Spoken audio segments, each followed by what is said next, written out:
سننے والوں کو میرا آداب اور سلام۔ میں مبین انصاری کشمیر سے بات کر رہا ہوں۔ یہ ہمارے خاندان کا سچا میرے ابو کا آنکھوں دیکھا واقعہ ہے جو میری دادا کی ماموں زاد بہن کے ساتھ ہوا تھا۔ یہ 1970 کی بات ہے۔ وہ خاتون اپنے ماں باپ کی اکلوتی بیٹی تھیں۔ اس وقت ان کی عمر 25 سال تھی اور ان کی شادی 15 سال میں ہی ہو چکی تھی۔ شادی کے بعد اللہ نے ان کو 2 بیٹوں سے نوازا اور کہا جاتا ہے کہ وہ جتنی خوبصورت تھیں اتنی ہی باپردہ، سلیقہ مند اور پرہیزگار تھیں۔ ان کے شوہر اس وقت کپڑوں پر کڑھائی کا کام کیا کرتے تھے۔ وہ 20 سال کے تھے۔ ایسے ہی ان کی شادی شدہ زندگی بہت پرسکون گزر رہی تھی۔ یہاں میں ان کا نام بتانا بھول گیا۔ ان کا نام بانو بنت محمد شہاب الدین تھا، مگر ان کو سب بانو بیگم کہا کرتے تھے۔ بانو بیگم کے شوہر جن کا نام محمد غلام نبی تھا، ان کو شادی کے 5 سال بعد بیٹے ہوئے، وہ بھی جڑواں۔ بانو بیگم 20 برس کی ہو چکی تھیں۔ بیٹوں کی پیدائش کے 5 سال بعد ان کے شوہر کا انتقال ہو گیا اور وہ بھری جوانی میں بیوہ ہو گئیں۔ شوہر کے مرنے کی کوئی خاص وجہ نہیں تھی۔ موت عمر دیکھ کے تو نہیں آتی، بس پھر کیا تھا، یہ بیچاری بیوہ ہو گئیں۔ ان کے شوہر کے مالی حالات بھی بہت تنگ تھے کہ ان کا اپنا گھر تک نہیں تھا۔ وہ 2 کمروں کے گھر پر رینٹ پر رہا کرتی تھیں۔ اب جوان خوبصورت بیوہ، ان کا اکیلے اس گھر میں رہنا مناسب نہیں تھا۔ وہ عدت گزارنے اپنے ماں باپ کے گھر چلی گئیں۔ یہاں میں یہ بتاتا چلوں کہ شوہر کی موت کے 2 مہینے کے بعد ان کے والد کا بھی انتقال ہو گیا اور دونوں ماں بیٹی بیوہ ہو گئیں۔ بانو کے ماں باپ بھی بہت غریب تھے، نہ چھت اپنی، نہ کوئی کام، نہ پیسے۔ انتہائی غربت میں زندگی گزرنے لگی۔ رشتہ داروں نے ماں بیٹی کی عدت تک ہی ساتھ دیا۔ خیر، پھر دادا نے بتایا کہ ان کے ساتھ آہستہ آہستہ تعلقات بھی مدھم پڑنے لگے۔ اچانک ایک بڑی عجیب سی بات سننے میں آئی۔ ابھی ان کی عدت ختم ہوئے کچھ ہی مہینے ہوئے تھے، یہ ماں بیٹی امیر ہونا شروع ہو گئیں۔ امیر سے امیر اور انتہائی امیر۔ سننے میں اب بہت سی باتیں آنے لگیں۔ سب سے پہلے انہوں نے عدت کے کچھ ہی مہینے کے بعد اپنا گھر لے لیا۔ اس زمانے کسی عورت کی اتنی خود مختاری اور اپنے نام پر گھر لینا ایک غیر معمولی بات تھی۔ دادا ابو نے بتایا کہ اس دور میں بانو بیگم کی سب سے پہلی بڑی حویلی بنی تھی جو آج بھی کشمیر میں میر پور کے اندر ہے۔ اب لوگوں نے نظر رکھنا شروع کر دی کہ آخر ماجرا ہے کیا۔ محلے والوں نے کہا، ہم نے کچھ بہت عجیب بات نوٹس کی ہے۔ ان کے گھر رات 12 بجے کے بعد لوگوں کا آنا جانا شروع ہوتا ہے اور صبح کی اذان ہوتے ہی یہ سلسلہ تھم جاتا ہے، اور اکثر اوقات ایک بہت بڑی گھوڑا بگی بھی دیکھی گئی ہے جس میں بانو بیگم کو جاتے دیکھا گیا ہے۔ ان کو پوچھا، یہ کیسے لوگ آتے ہیں؟ انہوں نے کہا کہ وہ سب مرد ہوتے ہیں اور آج تک ہم نے کسی عورت کو نہیں دیکھا۔ ان کے گھر کسی محفل یا جشن کا سماں ہوتا ہے۔ اب آپ کو پتہ ہے کہ ایسے حالات میں لوگ سب سے زیادہ کردار کشی کرتے ہیں، اور یہی بانو بیگم کے ساتھ ہوا۔ لوگوں نے کہنا شروع کر دیا کہ رات کے وقت روز ہم مردوں کو بانو بیگم کی حویلی میں جاتا دیکھا کرتے ہیں، اور ایسے اس وقت اس محلے میں لوگوں نے بانو بیگم کو بد کردار کہنا شروع کر دیا۔ ان پر تہمت لگائی گئی۔ یہ کہا گیا کہ ہم ان دونوں ماں بیٹی کو یہاں سے نکالنے لگے ہیں۔ اب ایسا ہونا شروع ہوا کہ جس دن بانو بیگم کے گھر کا گھراؤ کیا گیا اور محلے والوں نے اس بابت پوچھا کہ بہن، یہ کیا سب تم نے کام شروع کر رکھا ہے؟ تمہارے خاندان والوں میں سے کوئی آتا جاتا تو نہیں ہے؟ تم دونوں نکلو یہاں سے، ہم تو نہیں رہنے دیں گے تم ماں بیٹی کو یہاں۔ وہ یہ سب ان ماں بیٹی کی حویلی کے باہر کھڑے ہو کر کہہ رہے تھے، اور دروازہ بند تھا۔ بانو بیگم نے دروازہ ہی نہیں کھولا۔ ایسے اس دن وہ سب واپس چلے گئے۔ حیرت کی بات یہ تھی کہ اس قدر وسیع حویلی، مگر دن میں کوئی نوکر، کوئی ملازم دکھائی نہیں پڑتا تھا۔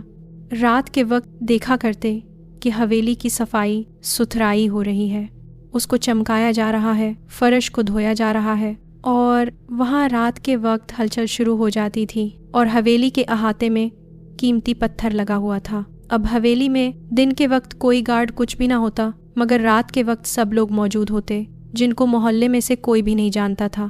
اللہ جانے رات کے وقت کہاں سے اور کیسے اتنے ملازمین حویلی کے اندر ہوتے تھے۔ کوئی ایک بندہ اندر جاتا نہیں کسی نے دیکھا، مگر رات کے وقت لوگوں کا ہجوم ہوتا۔ کچھ دنوں کے بعد پھر محلے والے گئے۔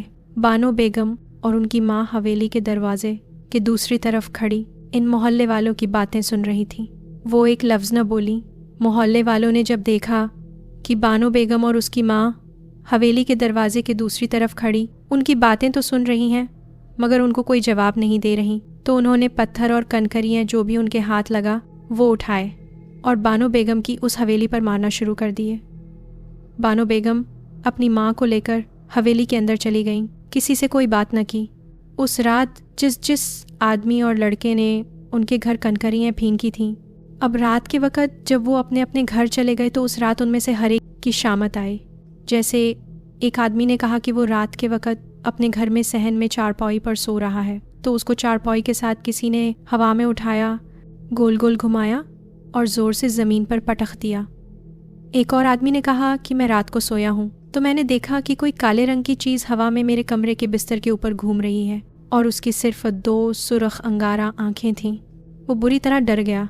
एक मोहल्ले वाले के साथ ये हुआ कि उसने अपने सीने पर आधी रात को बहुत बड़ा सफ़ेद रंग का नाग देखा जो अपना फन फैलाए बैठा है और ये उठना चाह रहे हैं तो ना उठ पा रहे हैं ना अपनी जगह से हिल पा रहे हैं। ऐसे ही एक और मोहल्ले वाले ने देखा कि उनकी चारपाई के चारों तरफ आग लगी हुई है।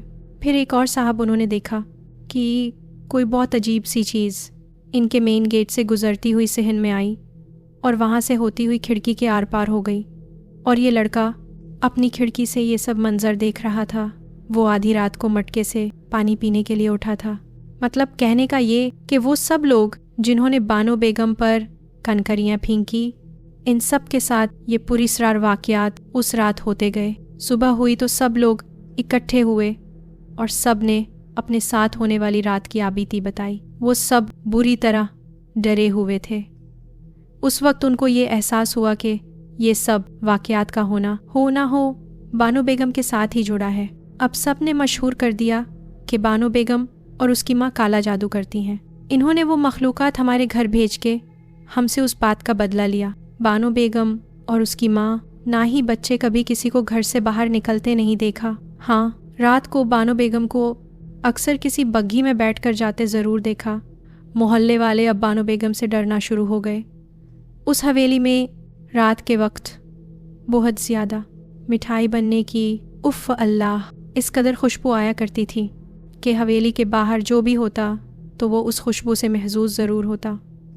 अब उस मोहल्ले में एक आदमी ऐसा था जो उस वक्त कोई 80 से 85 साल का होगा। उसने मेरे दादा को बताया कि मुझे इतना तो इल्म हो चुका था कि मामलात इनके घर जिन्नात के हैं, मगर मैं ये मालूम करके रहूँगा कि आखिर ये सारा माजरा है क्या। ऐसे एक दिन वो बुज़ुर्ग जो वहाँ अल्लाह वाले मशहूर थे, उन्होंने बताया कि एक दिन मैंने तहज्जुद के वक़्त देखा कि बानो बुर्का पहने बग्घी में बैठी है। उसको ले जाने एक शख्स आया था। वो काफ़ी लंबा चौड़ा था। वो तकरीबन 6.5 फुट का था, मगर उसके हाथ बहुत अजीब से थे, काले और बहुत छोटे हाथ जैसे किसी बोने के हों। वो बुज़ुर्ग बोले कि मैं अब उस बग्घी के पीछे पीछे चलता रहा। वो बग्घी भी आहिस्ता से ही चल रही थी। अब ये कुछ दूर गए तो इनको भी नहीं पता कि ये कश्मीर में कोटली के किस हिस्से में पहुंच गए। वहाँ दरख्तों के झुंड में इनको एक बहुत बड़ी शानदार हवेली मिली। ये छुपते छुपाते उस हवेली के अंदर चले गए। उस हवेली में जैसे ही वो दाखिल हुए तो उन्होंने देखा बानो बेगम की बहुत इज्जत और तकरीम की जा रही है। उस हवेली में मर्द हों या औरतें, उनमें से हर एक का कद तकरीबन 8 फुट का होगा। वहाँ उन्होंने देखा कि किसी शादी का समा लग रहा है। हसीनो जमील मर्द, मगर हर एक के बदसूरत बोने काले हाथ, और उनकी औरतें भी इंतहा की खूबसूरत, मगर उनमें से हर एक के जिस्म में कोई ना कोई जिस्मानी नक्स था। बेइंतहा हसीन, मगर किसी की दोनों टांगों में से एक छोटी एक बड़ी, किसी के दोनों बाजू में से एक छोटा एक बड़ा, किसी का होंठ कटा हुआ है तो किसी के कान बहुत लंबे। और उन औरतों में एक बात मुश्तरक थी कि सबके बाल बे इंतहा लंबे के ज़मीन के साथ लग रहे हैं और उन सब की उंगलियां बहुत लंबी थीं। उन्होंने कीमती अंगूठियां पहनी हुई थीं। ये फिर अंदर एक जगह खड़े ये सब देख रहे थे कि इनके कंधे पर किसी का भारी भरकम हाथ पड़ा। ये बुरी तरह डरे हुए थे, मगर उन्होंने अपने हवास पर काबू रखा और दिल ही दिल में कुरान पाक पढ़ने लगे। उसके बाद उस आदमी की बड़ी बदसूरत आवाज़ उस बुज़ुर्ग को आई। उसने कहा कि मोहम्मद अब्दुल्ला, आप अगर यहाँ इस हवेली में खड़े हैं तो हम ही आपको यहाँ लाए हैं। ورنہ ہماری اجازت کے بغیر کوئی ہماری دنیا میں داخل نہیں ہو سکتا۔ ہم نے آپ کو بگی کا پیچھا کرتے دیکھ لیا تھا۔ آپ اللہ کے نیک بندے ہیں۔ آپ کو علم ہو چکا ہے کہ ہم لوگ بھی اللہ کی تخلیق ہیں جیسے انسان۔ اس کے بعد اس آدمی نے بانو کو دیکھا جو بہت زیادہ مٹھائی بنا رہی تھی اور اس کے ساتھ وہی جنات عورتیں اس کی مدد کر رہی تھیں۔ بہت ہی بڑا باورچی خانہ تھا جہاں بانو بیگم یہ سب مٹھائیاں تیار کر رہی تھیں۔ وہ جن بولا، ہم لوگ بے انتہا مٹھائی کھانے والے جنات ہیں۔ در حقیقت معاملہ کچھ یہ تھا کہ ان کو بانو کے ہاتھوں کی بنی مٹھائی پسند آ چکی تھی اور یہ اپنا مٹھائی بنانے کا ہنر ان کی عورتوں کو سکھا رہی تھی۔ بدلے میں اس کو ان جنات نے مالا مال کر دیا تھا۔ وہ جن بولا، آپ کی یہ ذمہ داری ہے کہ آپ اپنے علاقے کے لوگوں کے سامنے بانو کی پاک دامنی کی گواہی دیں۔ اس کے بعد اس جن نے کہا، ضیافت کا انتظام ہو چکا ہے۔ اس نے کھانے کے بہت بڑے دسترخوان کی طرف اشارہ کیا۔ اب وہ بزرگ بولے، نہیں، میں دل کا مریض ہوں، میری طبیعت نہیں ٹھیک، آپ سے اجازت چاہوں گا، آپ مجھے میرے گھر چھوڑ آئیں۔ وہ مسکرایا اور کہا، آپ رکیے، بانو کو اس کی حویلی تک چھوڑنے کا بھی وقت ہو چلا ہے۔ اس کے بعد بانو باہر حویلی کے احاطے میں آئی۔ اس جن نے بانو اور بزرگ دونوں کو کہا، آپ اپنی آنکھوں پر یہ پٹی باندھ لیں۔ بانو تو ان مخلوقات سے بالکل نہیں ڈرتی تھی، یا شاید تکلیف اور تنگ دستی کے حالات انسان کے اندر سے ہر طرح کا خوف نکال دیتے ہیں، مگر یہ بزرگ بولے، میری حالت اور ڈر کا یہ عالم تھا کہ اگر میں ایک لمحہ بھی مزید ان جنات کے ساتھ رہتا تو وہاں ہی میری موت واقعہ ہو جاتی۔ اس کے بعد ان دونوں نے پٹی باندھ لی اور وہ بزرگ بولے کہ میلوں کا سفر کر کے میں جنات کی حویلی میں آیا تھا۔ ٹھیک 1 سے 2 سیکنڈز کے بعد وہی جن بولا، پٹی اتار دیجیے۔ جب بانو اور ان بزرگ نے پٹی کھولی تو دیکھا کہ دونوں بانو بیگم کی حویلی کے باہر کھڑے ہیں۔ اس جن نے اللہ حافظ کہا۔ یہ جیسے ہی اسے جواب دینے کے لیے مڑے تو وہ وہاں نہ تھا، اور وہاں تا حد نگاہ سناٹا اور اندھیرا تھا اور انتہا کی خاموشی۔ بانو بیگم ایک لفظ نہ بولی اور دونوں اپنے اپنے گھروں کی طرف چل پڑے۔ صبح جمعے کا دن تھا۔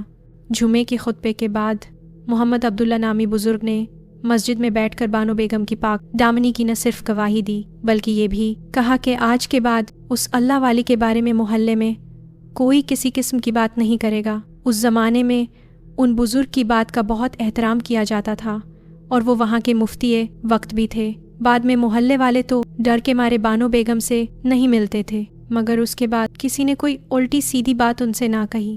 جب ان باتوں کا میرے دادا کو علم ہوا تب ہمارے خاندان میں سب رشتہ داروں کو پتہ چلا، اور اب دادا کو بہت تجسس ہوا کہ یہ بانو بیگم کے گھر ان کی حویلی دیکھنے جائیں گے۔ اس تمام عرصے بانو خاندان والوں سے بھی کٹ کے رہ گئی تھی۔ پھر ایک دن دادا ابو ان کے گھر چلے ہی گئے۔ دادا ابو نے بتایا کہ بانو بیگم کی جب وہ حویلی میں داخل ہوئے تو حیران رہ گئے۔ قیمتی فرنیچر، دبیز قالین، بہترین کھانا پینا، کپڑا لتا اور زیورات۔ کہنے کا مقصد یہ کہ اس حویلی میں اس وقت کے حساب سے ہر آسائش میسر تھی۔ بانو بیگم ایسی شاہانہ زندگی گزار رہی تھیں کہ اگر اس وقت کے حساب سے نوابوں والی زندگی کہا جائے تو کم نہ ہوگا۔ یہ بات اور بھی زیادہ دلچسپ ہے، بانو بیگم ایک رات اپنی مٹھائی بنا رہی تھیں۔ اس وقت وہ اپنے ماں باپ کے گھر پر تھیں۔ ایک ٹوٹی ہوئی کھڑکی تھی، بارش کی رات تھی اور وہ اسی ٹوٹی کھڑکی کے پاس بیٹھ کر مٹھائی بنا رہی تھیں۔ اس خوشبو سے ایک آدمی اس قدر متاثر ہوا کہ وہ ایک عورت کے ساتھ گاہک بن کر ان کے گھر آیا۔ ایسے پھر وہاں سے یہ سب سلسلہ شروع ہوا اور بانو بیگم ہر دوسرے تیسرے دن ان کے لیے مٹھائی بنایا کرتی تھیں۔ پہلے تو بانو بیگم نہیں جانتی تھیں، مگر جلد ہی وہ اس حقیقت سے آشکار ہو گئیں کہ جن کے لیے وہ مٹھائی بنا رہی ہیں وہ کوئی اور نہیں بلکہ جناتی مخلوقات ہیں۔ اس کے بعد ان جنات نے یہ بھی کہا کہ آپ ہمارے بارے میں کسی سے ذکر نہیں کریں گی، نہ محلے والوں سے کوئی میل ملاپ رکھیں گی۔ یہی وجہ تھی کہ بانو بیگم اور ان کی ماں کا محلے میں کسی کے گھر آنا جانا نہیں تھا۔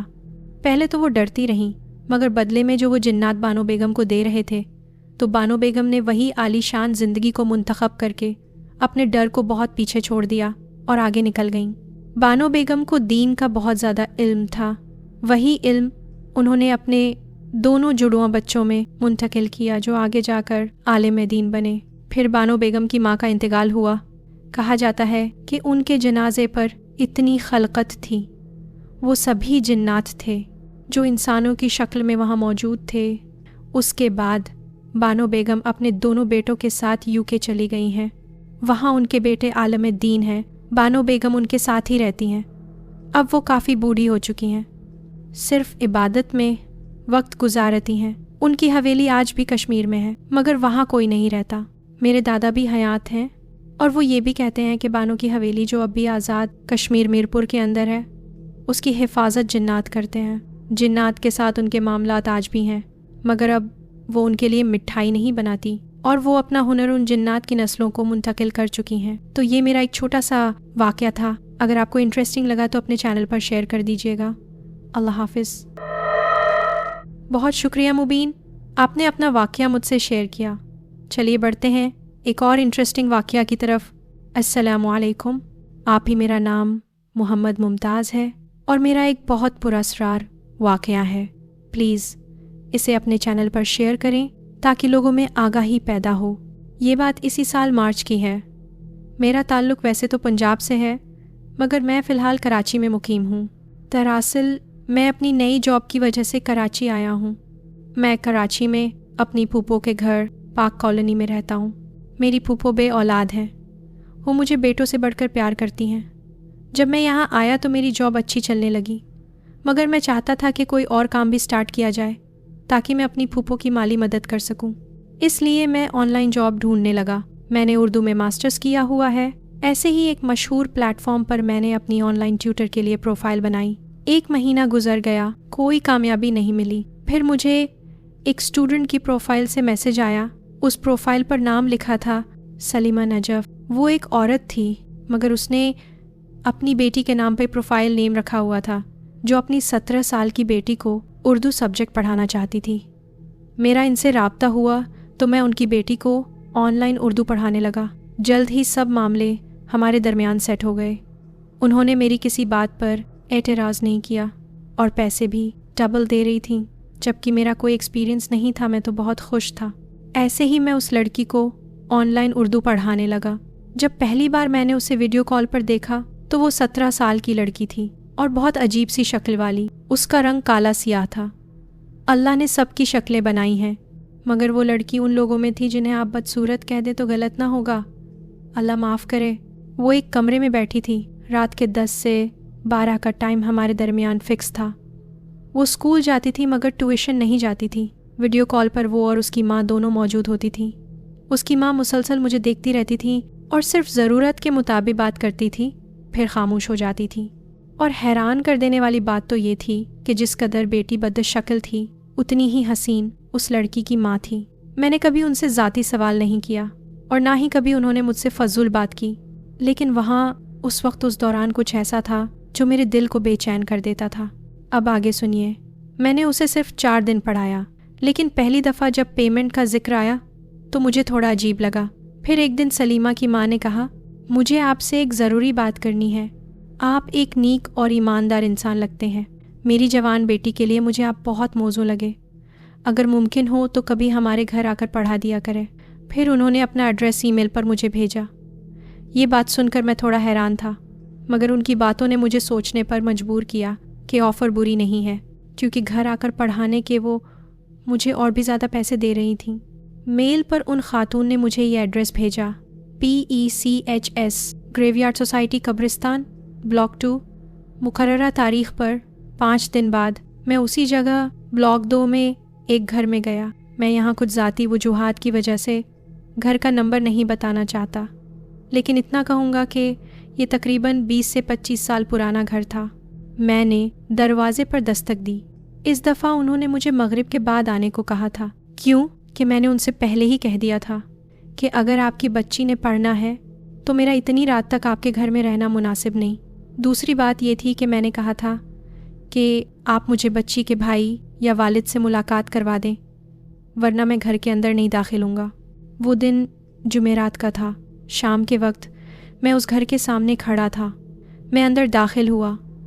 گھر کے تقریباً سبھی لائٹس آن تھیں۔ ایک پرانا سا سنگل سٹوری مکان جس کے اوپر گولائے میں بنا ہوا بڑا ٹیرس صاف نظر آ رہا تھا۔ میں کیا بتاؤں، وہاں مجھے جا کر بہت عجیب سا احساس ہو رہا تھا۔ اندر کا ٹیمپریچر بہت سرد تھا۔ मुकम्मल खामोशी थी और घर के अंदर सन्नाटा ही सन्नाटा। मुझे ऐसे लग रहा था जैसे मेरा दिल घुटन से बंद हो जाएगा। मेरी आदत है कि मैं चारों कुल और आयतुल कुर्सी पढ़कर अपना हिसार करके ही घर से निकलता हूँ, उसके अलावा कभी नहीं निकला। मैं वहाँ खड़ा था कि दरवाज़ा खुलता है और एक इंतहाई लंबे कद का, मगर सारी कमर उस बूढ़े आदमी की आगे को झुकी हुई थी। अक्सर उम्र ज़्यादा होने की वजह से कमर की हड्डी बेंड हो जाती है, तो बिल्कुल वैसा ही उस बूढ़े आदमी के साथ था। वो अपनी गर्दन तक ऊपर नहीं कर पा रहा था, बस ज़मीन को देखते हुए ही मुझसे बात कर रहा था। उसने कहा, अंदर आ जाओ। फिर कहा, सलीमा मेरी पोती है। मैं अंदर गया। अब ये घर का अंदरूनी हिस्सा था। यहाँ भी मुझे अजीब सी वाइब आई। दाखिल होते ही गली जैसी राहदारी थी, जिसके बाएं तरफ ड्राइंग रूम था। थोड़ा आगे जाकर बहुत बड़ा टीवी लाउंज था। एक साइड पर किचन था, जिसके बिल्कुल साथ एक दरवाज़ा था जो उस वक्त खुला था और साफ नज़र आ रहा था कि ये जीने, छत या टेरेस, जो भी आप कह लें, उस तक जाते हैं। अब टीवी लाउंज के दाएं तरफ एक साइड को किचन था, जबकि दूसरी साइड पर बहुत बड़ी हवादारी थी। आगे गालिबन 2 कमरे थे जिनके दरवाजे बंद थे। मैं लॉबी से गुजरता टीवी लाउंज में खड़ा था, जहाँ से घर का पूरा नक्शा क्लियर हो गया था। वो बूढ़ा आदमी, जिसकी उम्र 90 से 95 साल के दरमियान होगी, वो आगे चल रहा था। मैं पीछे पीछे था। अभी तक मैंने सलीमा या उसकी माँ को नहीं देखा था। अचानक वो बूढ़ा शख्स रुकता है और बहुत संजीदगी और गुस्से से मुझे देखता है और आंखों के इशारे से कहता है कि बैठक वहाँ पीछे है, जैसे उसको सख्त नागवार गुजरा हो। मेरा अंदर घर के इस हिस्से तक आना मुझे भी शर्मिंदगी हुई। फिर अचानक उसी किचन के साथ वाले दरवाजे से, जहाँ छत को जीने जाते थे, वहाँ से एक आदमी निकला। पहले वहाँ कोई नहीं था। ये आदमी बोना था। बुजुर्ग का कद तकरीबन 6 या 6.5 फुट का तो होगा, और ये बोना सिर्फ 4 फुट का था। वो मुझे ड्राइंग रूम में ले गया। उसने सलाम किया और सिर्फ इतना कहा, अपनी तरफ इशारा करके, मैं नौकर, बैठिए। वो और कुछ भी ना बोला। मैं सोफ़े पर बैठा था। घर में एक एक चीज़ पर सफ़ेद चादरें डाली हुई थीं, सोफ़ों पर, डाइनिंग टेबल पर, यहाँ तक कि ड्राइंग रूम में लगी 2 तस्वीरें या वो घड़ियाँ थीं क्या, सब दीवार पर लटकी हुई थीं और उनको भी सफ़ेद चादरों से ढका हुआ था। इसके अलावा खिड़की पर लगे पर्दे भी सफ़ेद ही थे। बहुत डिम अंदर की सभी लाइट्स थीं। अंदर की सब लाइट्स फ्लिकर हो रही थीं। मुझे अजीब सा खौफ आया और ऐसा था जैसे मेरे दिल की धड़कन बहुत ज़्यादा है। खिड़की के बिल्कुल बाहर एक बड़ा सा दरख्त था, जिसकी शाखें खिड़की के रास्ते ड्राइंग रूम के अंदर तक आ रही थीं। वो घर, वो बैठक, वहाँ हर एक चीज़ से न जाने क्यों मुझे डर का एहसास हो रहा था। मैंने उस लड़की को पढ़ाना शुरू किया। वो देखने में वीडियो कॉल पर नज़र आने वाली सूरत से भी ज़्यादा पुरअसरार थी। उस लड़की का कद भी लगभग 6 फुट था। काले लंबे बाल कमर तक लटक रहे थे और हाथ में बैग था जब वो अंदर आई। मैंने कोई बात नहीं की, ना उसने की। बस मैं उसे पढ़ाता रहा और मुझे पूरी क्लास के दौरान भी वही अजीब सी बेचैनी महसूस होती रही। आधा घंटा गुजरा था कि वही बोना मेरे लिए एक चाय का कप लेकर आया, जो मैंने नहीं पी। मैं आम तौर पर शाम को चाय पीता हूँ, मगर उस शाम मेरी तबीयत बहुत बूझल थी। 2 घंटे बाद मैं वहाँ से निकला और सीधा फूफो के घर पार्क कॉलोनी आ गया। घर पहुँचकर ही मुझे शदीद बुखार हो गया। हालत ख़राब, चक्कर, उल्टियाँ शुरू हो गईं। फूफो परेशान हो गईं, क्या हुआ है, बात क्या है। फूफो ने मेरी बात सुनी तो डर गईं। उन्होंने फ़ौरन कहा, तुमने अब वहाँ नहीं जाना, उस लड़की से बात भी नहीं करनी। मैंने कहा, फूफो ऐसा वैसा कुछ भी नहीं वहाँ, शायद कुछ ख़ानदान लोगों और के घरों का माहौल ही अजीब होता है। वो बोली, ठीक है, मगर तुम्हारी तबीयत इतनी ख़राब क्यों है? हॉस्पिटल में ड्रिप लगी हुई है। हकीकत ये थी कि मेरी हालत वाक़यातन ही बहुत ख़राब थी। फूफो मुझे सीधा हॉस्पिटल ले गई। उसके बाद डॉक्टर्स आए। उन्होंने मुकम्मल चेकअप किया और कहा कि सब रिपोर्ट्स तो क्लियर हैं, मगर जो हालत आप बता रहे हैं उसमें दिमाग को ऑक्सीजन की कमी की वजह से ऐसा होता है। डॉक्टर ने कहा, ये एक सीवियर कंडीशन होती है।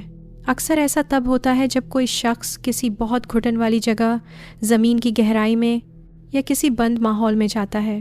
कभी कभी ये आसमान की बुलंदियों या ज़मीन के नीचे जाने वालों के साथ भी होता है। आपके लिए ये जगह सूट नहीं करती। अब आपने ऐसी जगह नहीं जाना। डॉक्टर्स ये सब कह तो रहे थे, मगर मैं तो कभी ऐसी जगह गया ही नहीं, न ज़मीन के नीचे न आसमान की बुलंदी तक।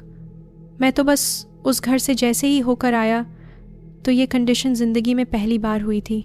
फूफू ने फिर मामले की नज़ाकत को समझते हुए खामोशी इख्तियार की और वो इतनी परेशान हो गई कि पीर साहब को ही घर बुला लिया। मुझे सुबह डिस्चार्ज कर दिया गया था। अगले दिन पीर साहब मेरे कमरे में खड़े थे और जो उन्होंने बताया मैं भी हैरान रह गया, फूफो भी और फूफा भी। उन्होंने कहा, ये जिस घर गया है वो जिन्नात का घर है। वहाँ जिससे भी ये मिला या जिसको भी इसने देखा है वो सब जिन्नात थे। पीर साहब ने मज़ीद ये बताया कि ये सब उनको उनके मुवक्किलात ने बताया है। उन्होंने ये भी कहा कि वहाँ कोई इंसान नहीं रहता।